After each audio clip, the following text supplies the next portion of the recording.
Buenas tardes, feliz miércoles, bienvenidos una vez más a Noticias Globovisión Salud, 30 minutos dedicados para el bienestar de toda la familia. Les saluda Daniela Salas en nombre de todo el equipo técnico de producción que hace posible que este espacio llegue hasta sus hogares. El día de hoy me acompaña en la interpretación de lengua de señas Diana Nivia y a continuación le vamos a presentar los titulares del día en materia de salud. En internacionales, la Organización Mundial de la Salud informó que no es oficial que la gripe aviar en China se contagie de persona a persona. En avance científico, la vitamina D también sirve para protegerse contra resfriados, gripes y otras infecciones respiratorias. Conozca qué es el implante coclear y cómo se debe utilizar. La Organización Mundial de la Salud informó que pese al aumento de muertes por gripe aviar H7N9 en China, no es oficial que el contagio haya sido de persona a persona. Autoridades de salud señalaron que los contagios se deben a contactos con las aves infectadas y que son estas las que transmiten el virus. Sin embargo, la Organización Mundial de la Salud destacó que según las investigaciones hay 3 grupos de personas que han tenido contacto entre sí y que han resultado infectadas, por lo que las autoridades no han podido descartar el contagio entre ellas.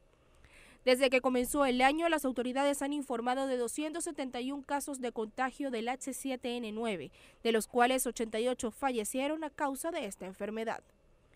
En las últimas semanas, varias provincias del país reforzaron las medidas destinadas a frenar la expansión del virus tras detectar un aumento en los contagios en humanos.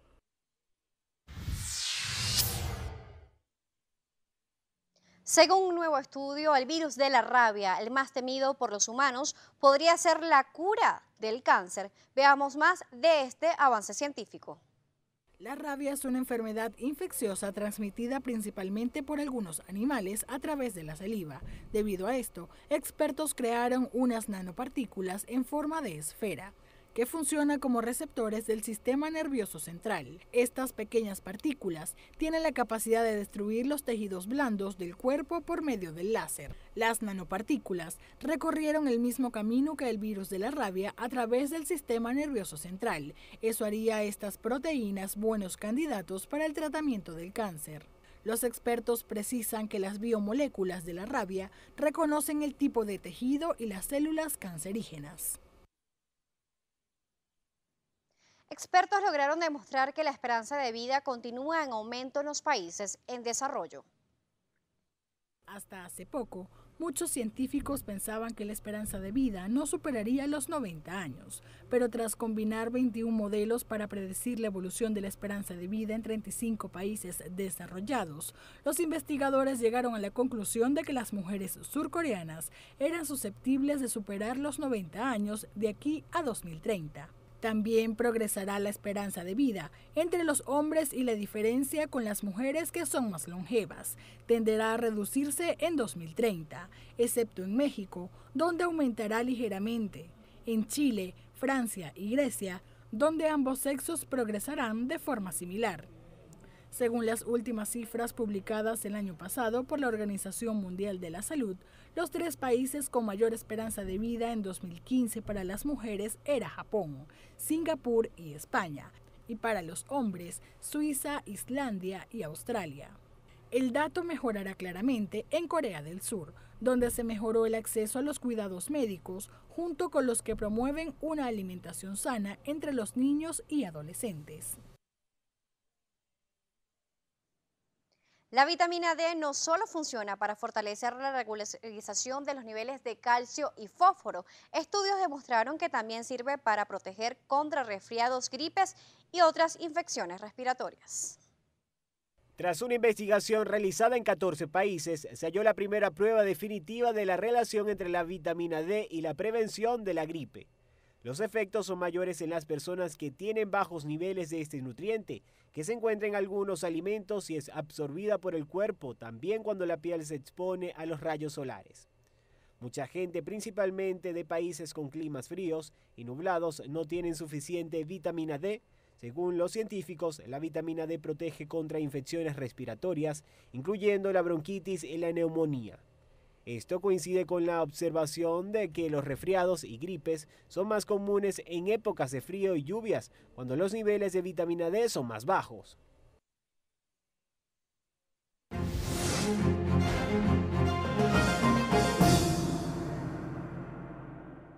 A continuación le presentamos los siguientes servicios públicos. Se solicita con carácter de urgencia para un niño de 2 años el siguiente medicamento, Calle-Excelante en polvo sódico. Las personas o instituciones que puedan colaborar y sepan dónde conseguir este medicamento pueden comunicarse al número que tienen allí en sus pantallas, 0414-031-2159, 0414-031-2159. Le presentamos otro servicio público que nos llega aquí a Noticias Globovisión Salud. De igual manera se solicita con carácter de urgencia para la niña Cristina Montoya el siguiente medicamento, cefadroxilo de 250 miligramos. Las personas o instituciones que puedan ayudar a esta niña pueden comunicarse con sus familiares a través del número 0412-918-0814, 0424-175-5728. Es importante que esta presentación debe ser pediátrico. A nosotros nos corresponde hacer nuestra primera pausa aquí en Noticias Globovisión Salud, recordándoles que nos puede seguir a través de nuestra cuenta de Twitter, @salud_gb. Ya volvemos con más. 4:41 minutos de la tarde, continuamos con más aquí en Noticias Globovisión Salud y le damos la bienvenida acá al doctor Juan Chiosone. Él es especialista en implante coclear, especialista en oído. Bienvenido, doctor. Muchas gracias. Un gusto tenerlo acá con nosotros. Nos gustaría que nos hable un poco de la importancia del oído, de este sentido, de este órgano. El oído es quizá uno de los órganos de los sentidos más fascinantes porque nos hace ser muy especiales a los seres humanos. Como cualquier otro órgano de los sentidos, es un modo de comunicarnos con lo que está afuera, con el medio exterior.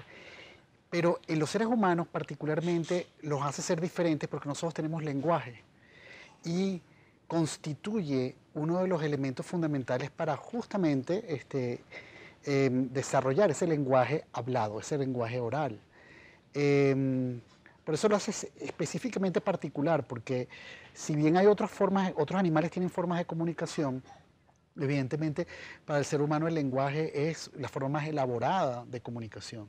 Por supuesto, no solamente existe el lenguaje oral, también existe el lenguaje a través de señas, existe una serie de formas de comunicación, pero definitivamente para la mayor cantidad de personas el lenguaje oral es lo que es común.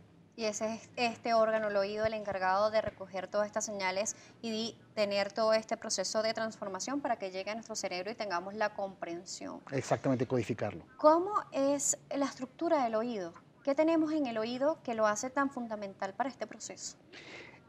El oído tiene que hacer algo muy importante, que es llevar el sonido que está en el aire a un medio que está dentro del oído interno, dentro de la parte más interna del oído que es líquido, y luego transformar eso en un impulso eléctrico, un pulso a las neuronas.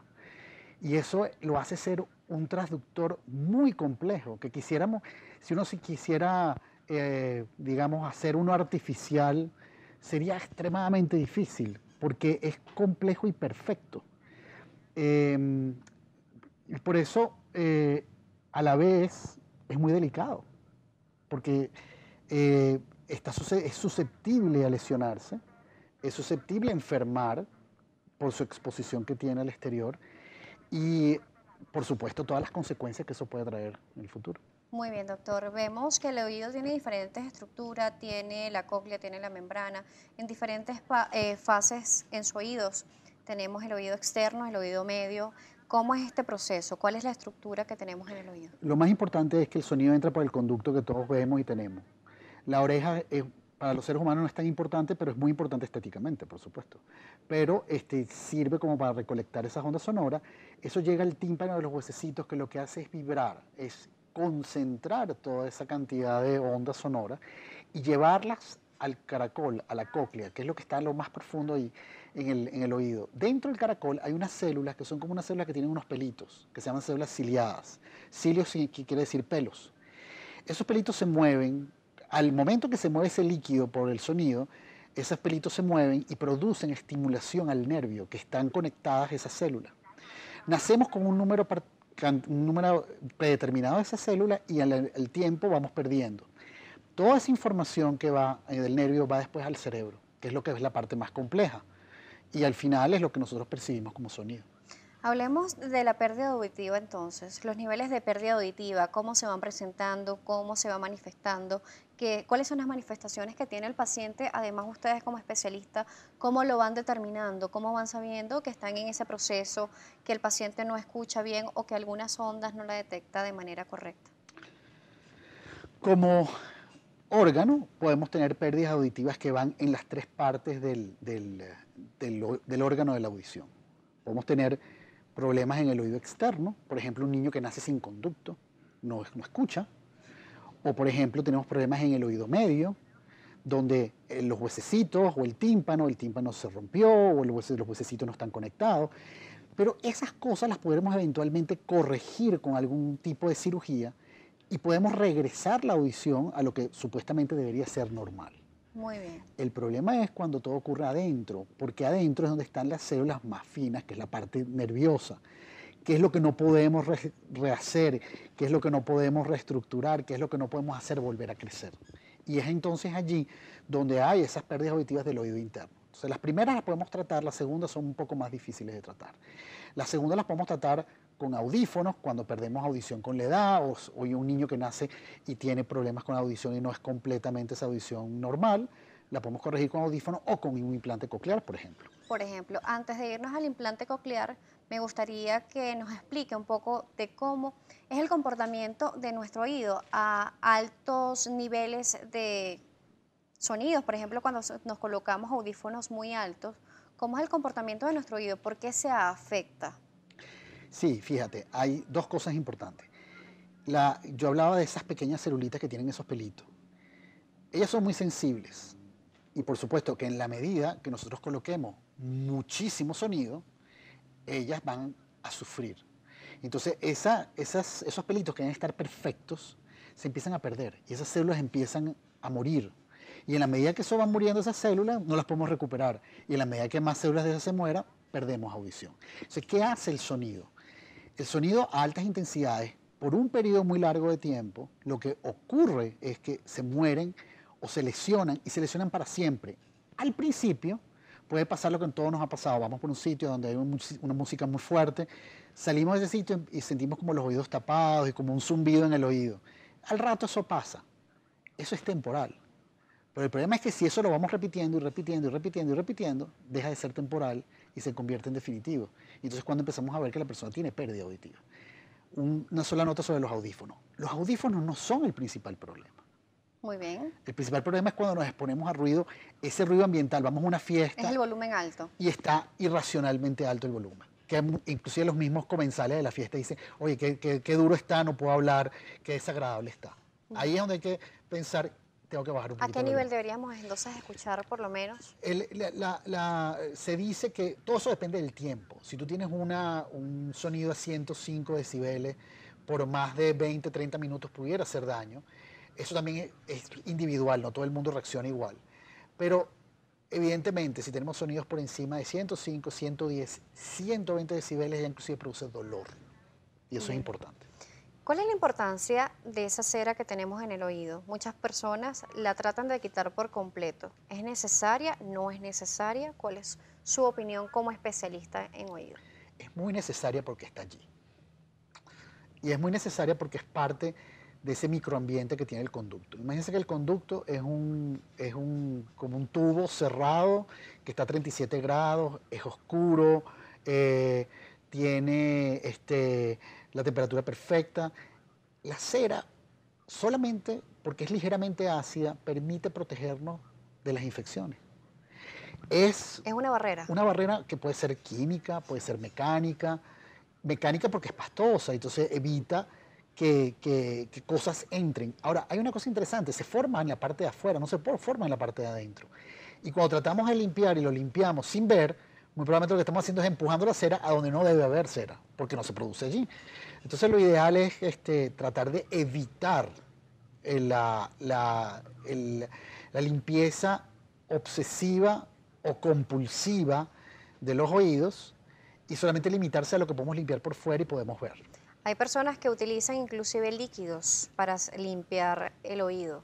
Utilizan algunos, por ejemplo, el agua oxigenada, que introducen agua oxigenada dentro del oído porque consideran que ayuda a limpiarlo. Pero ¿qué tanto daño le podemos estar haciendo a nuestro oído colocándole este líquido, agua oxigenada o cualquier otro? Lo que ocurre es que son líquidos que no necesariamente tienen que estar allí.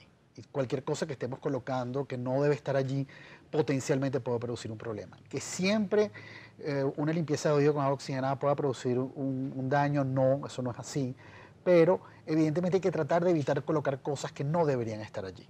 Y esa es mi recomendación, fundamentalmente. Ahora, si hay un problema donde ahí se forma un tapón de cerumen debería consultar al especialista para tratar de hacer ya una limpieza de otra manera, pero nunca tratar de forzar o tratar de hacer esto de manera, digamos que nosotros lo hacemos porque a nosotros no vemos y muchas veces ocurren lesiones, muchas veces ocurren traumas en el conducto que no tiene sentido que eso ocurra.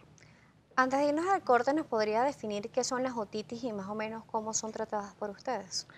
La otitis es la enfermedad del oído más frecuente y es una de las enfermedades más frecuentes en los niños en comparación con todas las enfermedades. Y no es más nada que la inflamación del oído, generalmente la inflamación del oído medio. Te puedo decir que hasta los 3 años de edad se puede decir que el 85% de los niños ya han sufrido al menos una otitis media. ¿Cómo se puede prevenir? Muchas veces es difícil. Una de las cosas que podemos prevenir es tratar de controlar las alergias, controlar las infecciones del tracto respiratorio superior. La lactancia materna es muy importante. En un principio, cuando tenemos un niño que tiene una buena protección por parte de la madre, es muy bueno. Por supuesto, tener las vacunas, todas las vacunas completas, y una buena alimentación, que también es parte de todo de ese sistema que nos permite defendernos. Y, por supuesto, una vez que se establece, un tratamiento adecuado. Generalmente, ¿quién puede dar el tratamiento adecuado? Principalmente el pediatra, principalmente el otorrinolaringólogo, y hacerlo con tiempo para evitar las complicaciones. Muy bien, doctor. Nosotros, ya que hemos ahondado en la parte de la estructura del oído y ya hemos conocido un poco más de este órgano, vamos a hablar en la próxima parte sobre los implantes cocleares, cómo se realizan, quiénes son candidatos y... 4:56 de la tarde, continuamos aquí con más de Noticias Globovisión Salud. Seguimos con el doctor Juan Quiosone, especialista en implante coclear en oído, y vamos a hablar precisamente de eso, del implante coclear, doctor. Ahora sí podemos hablar de cuáles son esos tratamientos, esas intervenciones que se hacen para esas personas que han tenido una lesión mucho mayor y que tienen pérdida auditiva. ¿Quiénes son los candidatos para este tipo de operaciones? Sí, bueno, fundamentalmente el candidato, y para ponerlo de una manera muy simple, es aquel paciente que no se puede beneficiar de un audífono convencional. Ese paciente que ya nació o perdió la audición de tal manera que ya es imposible ayudarlo, auxiliarlo con un audífono. Entonces pensamos en colocar un implante coclear. Una de las cosas importantes es que el daño debe estar en el oído interno, en la parte más interna, en esa célula. Ese puente está roto, esas celulitas con los pelitos murieron. El nervio debe estar bien, porque el nervio es el que va a recibir el estímulo del implante coclear. Y precisamente tenemos aquí una muestra, que como usted me explicaba fuera de cámara, no está completa por ser solamente una muestra. ¿Nos puede mostrar? Sí. ¿Y nos puede explicar un poco de qué va, en dónde va cada cosa? Sí. Hay dos partes.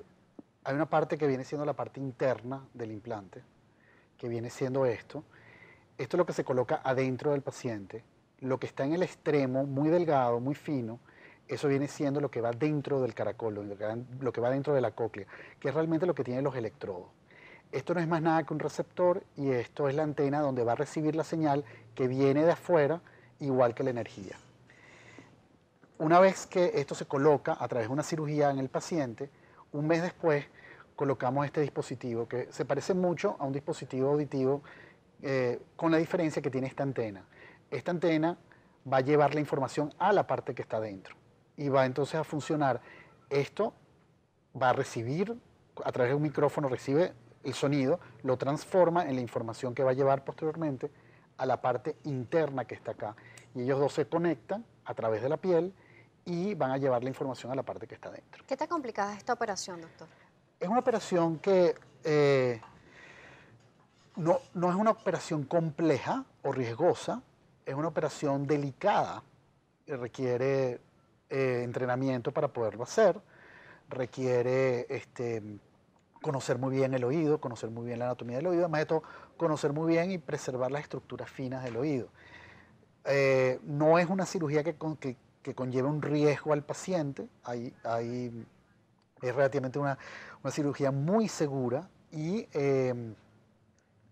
puede durar, todo depende del procedimiento, pero puede durar entre procedimientos muy rápidos de 1 hora hasta procedimientos que pueden durar hasta 3 horas. ¿Cuánto es el tiempo de recuperación? Al mes siguiente de la operación, justo al cumplirse un mes, es cuando se coloca el dispositivo externo. La recuperación postoperatoria generalmente es muy rápida. De hecho, a veces tenemos mamás que se preocupan porque dicen, el niño está como loco, está saltando, ¿qué va a pasar con su implante? No va a pasar nada, porque ese niño después que tenga su implante también va a hacer lo mismo que hace un niño normal. Una persona que nació sin el sentido del oído, ¿puede colocarse esto o son las personas que han perdido de manera progresiva la escucha? La población más importante son los niños, justamente. Podemos implantar un niño que se le haya diagnosticado la sordera al año de edad. Se puede colocar 1 o 2 implantes cocleares. Y lo más importante es que como estamos en ese periodo, muchos de estos niños logran desarrollar lenguaje tal cual como lo desarrolla un niño normal. Tenemos el caso de muchos niños que operamos muy temprano en la vida, que hoy en día están en su bachillerato, que ya están o algunos de ellos ya en la universidad, y cursan carreras, y realmente eso es muy importante. Para los niños que nacen sin audición, lo más importante es que el tratamiento sea muy temprano. Y las personas que pierden la audición, ya adultas, o que el momento de colocar el implante sea cercano al momento en que la audición se terminó de perder. Usted dice que se puede colocar 1 o 2 implantes cocleares. ¿Usted se refiere a que puede estar resonado uno de los 2 oídos y ambos oídos? Generalmente se coloca en pacientes que tienen ambos oídos, normalmente se coloca un solo implante coclear, a pesar de que son los 2 oídos que están afectados, pero hay pacientes donde podemos colocar los 2 implantes cocleares. Ya hay sitios en el mundo donde la indicación, especialmente en niños menores de 3 años, es colocar 2 implantes cocleares. ¿La escucha es al 100%? ¿Es diferente? ¿Esa persona tiene que tener una terapia complementaria para el proceso de la escucha, para poder saber cuáles son los tipos de sonidos que está escuchando y poderlos reconocer? La terapia es muy importante, porque tienes que enseñar a ese paciente a escuchar nuevamente.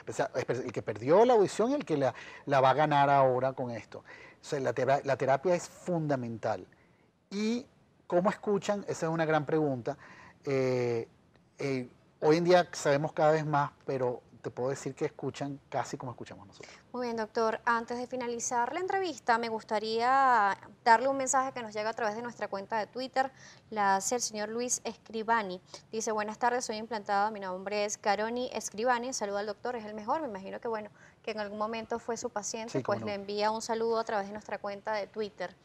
Nosotros queremos que le dé a nuestra audiencia a través de qué números o a través de qué redes las personas se pueden comunicar con usted, de estar interesados y tener algún tipo de condición en el cual usted le pueda ayudar. Sí, se pueden comunicar a nuestra fundación.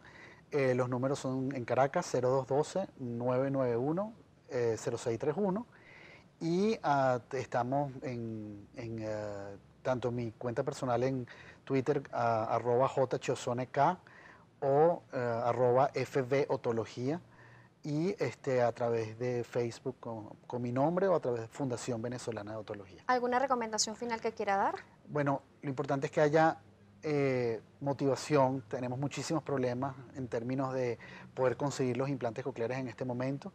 Yo creo que las cosas pasan y creo que tenemos que tener el entusiasmo de seguir haciendo esto, lo que estamos haciendo, y sensibilizar un poquito a la gente que tiene la posibilidad de tomar decisiones que ayuden a todos estos pacientes que están necesitando de implantes cocleares y de audífonos. Además, la concienciación para toda la población en general para utilizar el oído de manera consciente y evitar pues entonces esos ruidos tan altos que pueden estar dañando nuestro oído y a posterior nuestra escucha. Nosotros hemos finalizado el día de hoy Noticias Globovisión Salud, agradeciéndole su presencia aquí con nosotros, recordándole a nuestra audiencia que nos puede seguir a través de nuestra cuenta de Twitter.